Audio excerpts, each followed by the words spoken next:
চল একটা ট্যুর দিয়ে আসি। আসলে দোস্ত অনেক আগে ট্যুরে গেছিলাম। আচ্ছা ট্যুরে কোন জায়গায় যাবি? দোস্ত সাজেক গেলে ভালো হয়। দিন চলতেছে, অনেক মজা হবে। দোস্ত ঠিক বলেছিস, তাহলে শুক্রবারে যাই।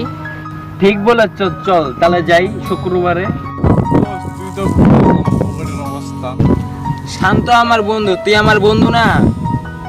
যে কোনো প্রয়োজনে আমি তোকে পাশে থাকবো, টেনশনের কিছুই না। টাকা পয়সার কোনো ব্যাপার না, তোরা শুধু আমার পাশে থাকিস, টেনশন করিস না। তাহলে দোস্ত শুক্রবারে আমরা শিওর সাজেক যাইতাছি।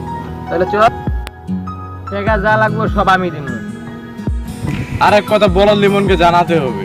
না জানাই যদি লিমন দেয় সে তো আবার মন খারাপ করবে। শুক্রবারে ফাইনাল গেলে ভাই অনেক ভালো লাগবে।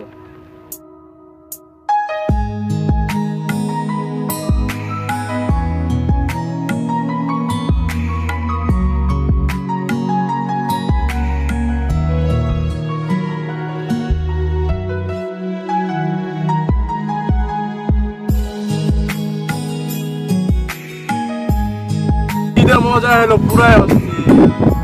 তোরা কি কস যা কস না কস, এটা আমার কাছে পুরাই বেস্ট ট্যুর। আরে মামা কি চিল!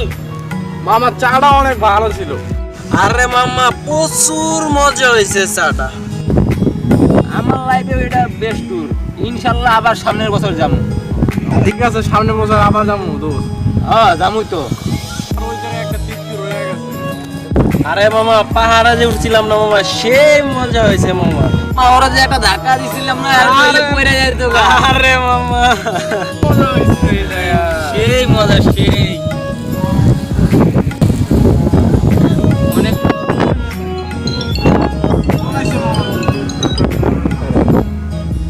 কে কি কোন হাসপাতালে? কি রে কি ব্যাপার মামা, ওই গেল ওকে? কি রে আলালে করে আলার রে অনেক দিন ধরে দেখতাছি না।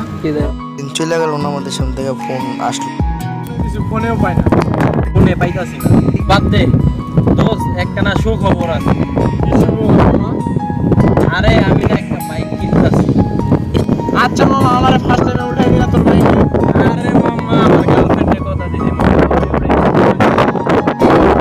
ফার্স্ট টাইমে আমার উঠাইবি মামা। না রে মামা, গার্লফ্রেন্ডের কথা দিলে যে মামা তো করে তো উড়ামু রে মামা, তো করে উড়াম না কে করে, তোর আমার দোস্ত।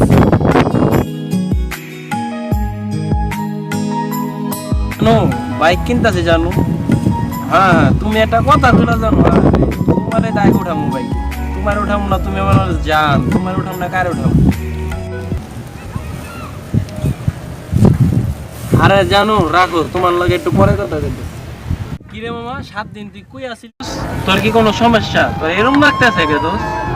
দোস্ত আমি তো বড় সমস্যায় পড়ে গেছি রে। দোস্ত আমি তো বড় সমস্যায় পড়ে গেছি রে। দোস্ত কি সমস্যা তোর? আমার বাবাই তো হাসপাতালে ভর্তি। কে আঙ্কেলের কি হইছে? কি কস দোস্ত? আমি এত টাকা কই পাবো?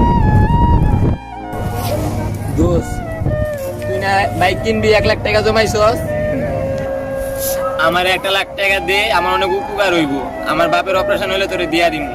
ধরো বেটা তুই কি কস? তুই জানোস না বাইক কিনা আমার কতদিনের স্বপ্ন? বাইক কিনা আমার স্বপ্ন, তুই জানোস না কত কষ্ট করে 1 লাখ টাকা আমি জমাইছি? ধর বেটা আমার পক্ষে এই টাকা তো সম্ভব না, আমি কালকা বাইক কিনবো। এছাড়া আমার গার্লফ্রেন্ডের কথা দিছি, আর আমি বাইক কিনা করতে নিয়ে যাবো। আমার বাপের থেকে তোর বাইকটা বেশি বড় হয়ে গেছে। বন্ধু লাগস, তুই না আমার জানের বন্ধু, ছোট থেকে একসাথে বড় হয়েছি। আজকে আমার আব্বা হাসপাতালে মৃত্যুর সাথে পাঞ্জাব, আমি তোর কাছে 1 লাখ টাকা দেব। আমার বাপের থেকে তোর বাইকটা বেশি বড় হয়ে গেছে। বাইকটা তো কিছুদিন পরে কিনতে পারতি, তাই না? সব কিনে গেলি, কি না করছি? আমার নিজের পকেটে টাকা খরচ করে তোরা যা যা করতো আমি তাই দিয়েছি। যখন চাইছস তখন পাইছস, যখন চাইছস তখনই পাইছস। এই কলজাটা চিরাত্ত করে দিছি। আজকে আমার এই বিপদের সময় তোরা দূরে সরে গেলি সামান্য করে টাকার জন্য। আসলে কি জানস এই পৃথিবীতে কেউ কারো আপন না, কেউ না, একমাত্র বাবা মা ছাড়া। বলে অনেক কিছু করছি, তোকে আর কিছু বলার নাই। জানি না আমার ভাবে বাঁচবো কি, আমার ভাবে পারবো কিনা। শুধু মনে থাকবো, শুধু একটা কথা মনে থাকবো, এই বিপদে কেউ কারো পাশে থাকে না। ভালো থাকিস, আমার আব্বার লেগে দোয়া করিস। সবাই স্বার্থপর,